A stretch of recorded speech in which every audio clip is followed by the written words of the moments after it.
Sambung unit 1.6.2. Okey. Menggunakan sub cara menghantar parameter ke sub cara dan mengembalikan data. Okey. Menggunakan sub cara, subroutine.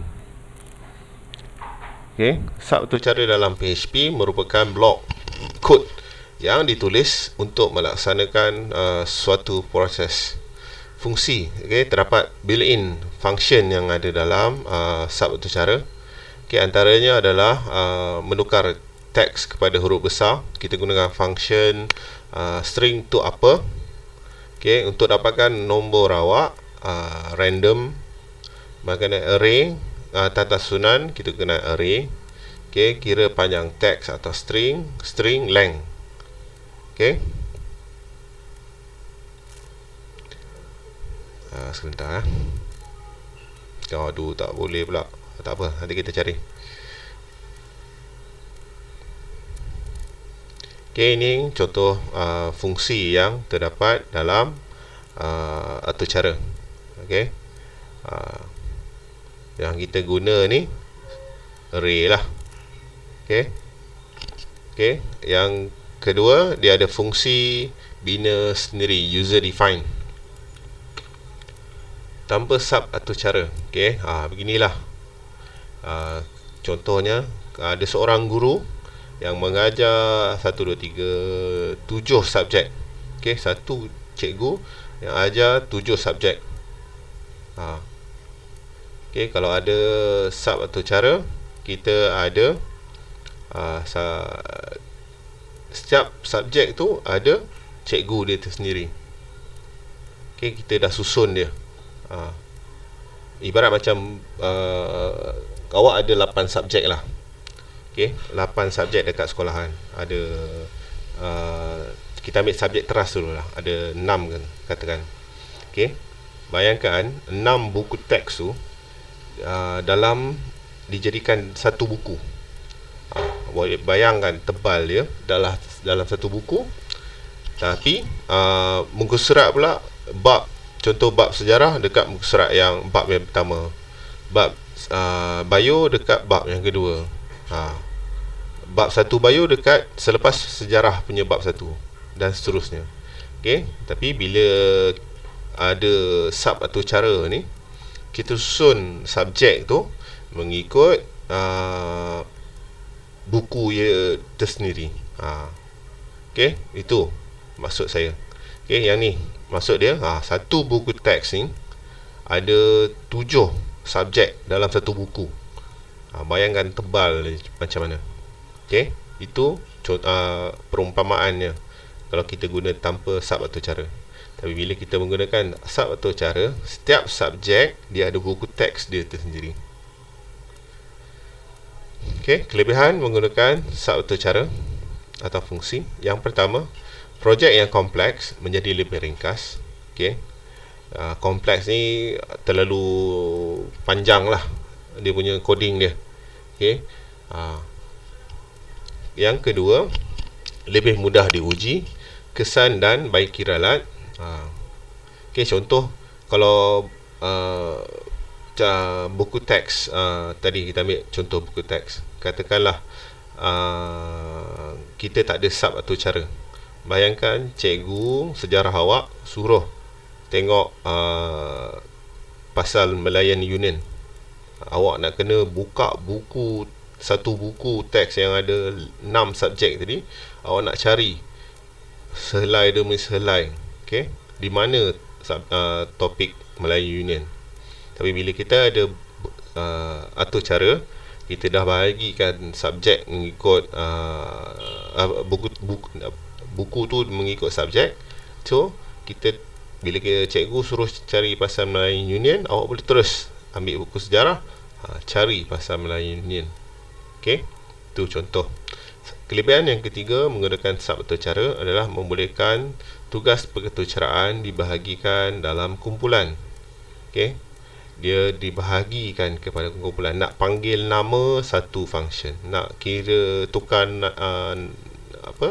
huruf kecil ke huruf besar, satu function. Nak buat random matematik, satu function. Okay, tu maksud dia. dibahagi dalam kumpulan. Kelebihan yang keempat adalah lebih mudah untuk digunakan semula. Okey. Sub atau cara Java. Okey. Ini static void sub atau cara 01 merupakan header. Okey, manakala daripada curly braces buka tu, open curly braces sampai close curly braces merupakan body.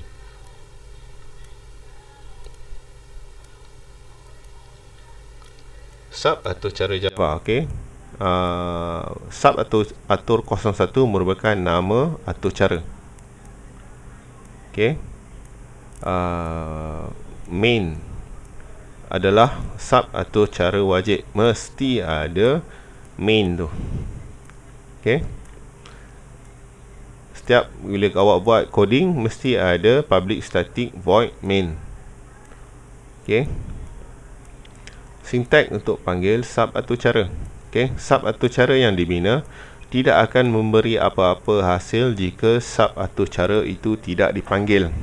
Okey, itu kelebihan sub atau cara. Okey, ini contoh line coding. Public class contoh public static void main hello. Okey, hello ni merupakan fungsi dia. Okey. Sub atau cara main memanggil sub atau cara hello. Okey, hello ni merupakan function. Function apa? Dalam ni system.out.print hello dunia. Okey.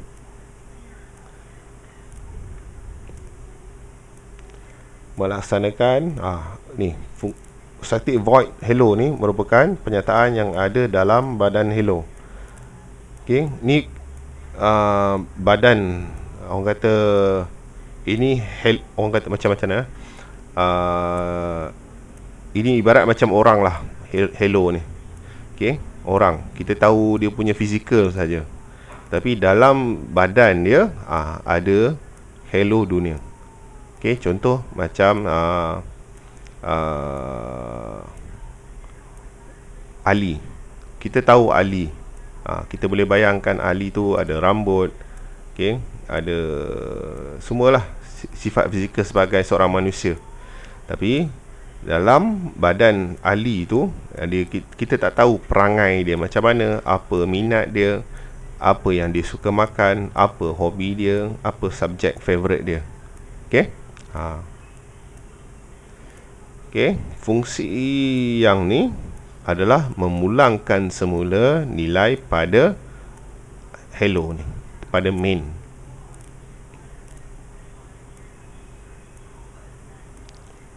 Okey, cubalah buat latihan. Sub atau cara ni nak panggil Hai Chong Wei, selamat datang ke Yuhua.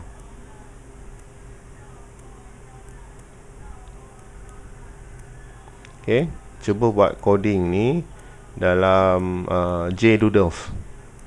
Okey, nanti share pada saya. Boleh kelas?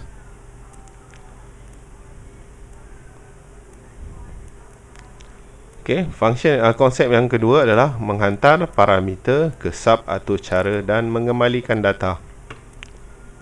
Okey, apa benda tu parameter? Parameter adalah boleh ubah dalam fungsi atau sub atau cara yang ada nilai. Ni contoh coding. Okey, cari jumlah adalah kita isytihar parameter. Okey, integer x, integer y, integer z merupakan pemboleh ubah, parameter kepada pemboleh ubah cari jumlah.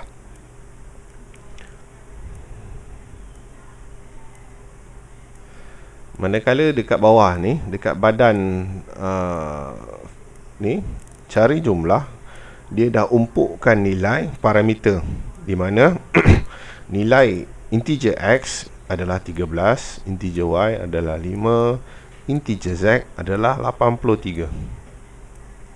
Okey, boleh Kemudian cari jumlah, alamak, sorry, Cari jumlah merupakan ni pemboleh ubah yang dipanggil. Okey, kita boleh panggil di sini. Contoh lain ni. Public class contoh parameter static void cari jumlah integer x, y, z. Dalam cari jumlah ada integer jawapan sama dengan x tambah y tambah z. Boleh. Kemudian system.out.println jawapan. Okey. Dalam public static void main dia cari jumlah kan, atau cara membaca line demi line, betul? Okey.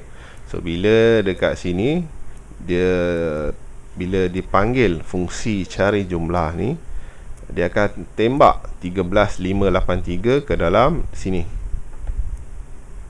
Okey. So bila dia dah panggil, dia akan run atau cara yang ni. So dia akan keluar nilai hasil tambah 13 campur 5 campur 83. Okey, parameter adalah pemboleh ubah dalam fungsi yang ada nilai. Contoh di sini. Okey. Function ucapan $sign salam, $sign nama. Okey. Kemudian dia echo. Echo ni dia print. Okey. Salam, echo nama saya sekian. Okey. Ucapan hello Chong Wei. Okey.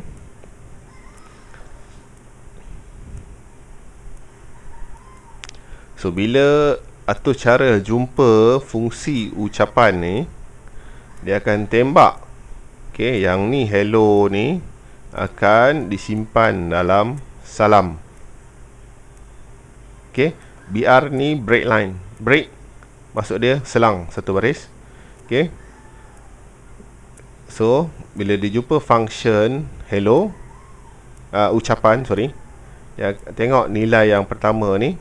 Sebab nilai yang pertama ni kita function dia adalah salam. So hello akan ditembak ke dalam echo salam. Bila dekat Chong Wei, dia akan tembak dekat nama. So dia akan paparkan hello selang Chong Wei. Tu pengumpulkan nilai parameter. Fungsi boleh dipanggil selepas pengisytiharan fungsi atau sebelum. So benda ucapan ni boleh diletak di atas, boleh letak di bawah. Okey. Selepas pengisytiharan fungsi ini. Ni function ucapan ni merupakan declaration. Okey.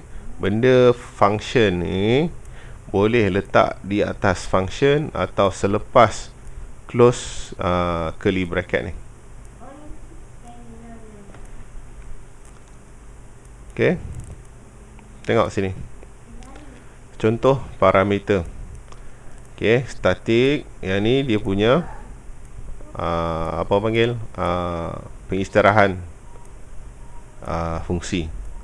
Cari jumlah. Nama fungsi adalah cari jumlah. Integer x, integer y, integer z. Integer dalam ni dia ada jalan kerja integer jawapan x tambah y tambah z. System.out.println jawapan.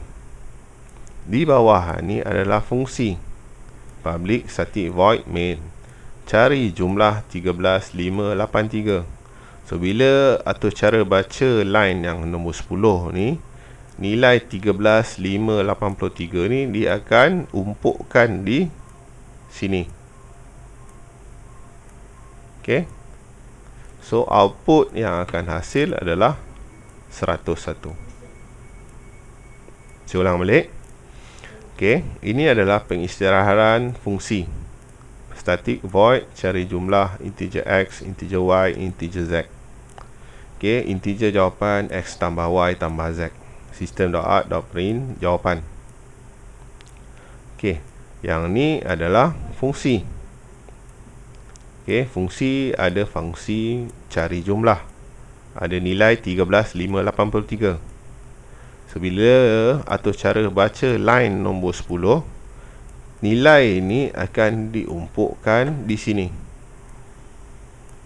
Okey, bila dia umpuk, dia run atau cara ni, dia akan print jawapan, dia akan panggil jawapan ni dan tembak 101.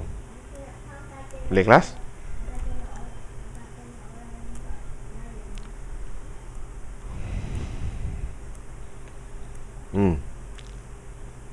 Okey, ni latihan satu cara untuk mengira luas bulatan. Okey. Sorry. Luas jejari ni kamu tentukan. Okey, buat ni latihan satu dengan nota sebelum ni tadi. Okey. Guna JDoodles. Okey. Nanti hantar pada saya. Okey, kelas? Thank you very much. Assalamualaikum dan salam sejahtera.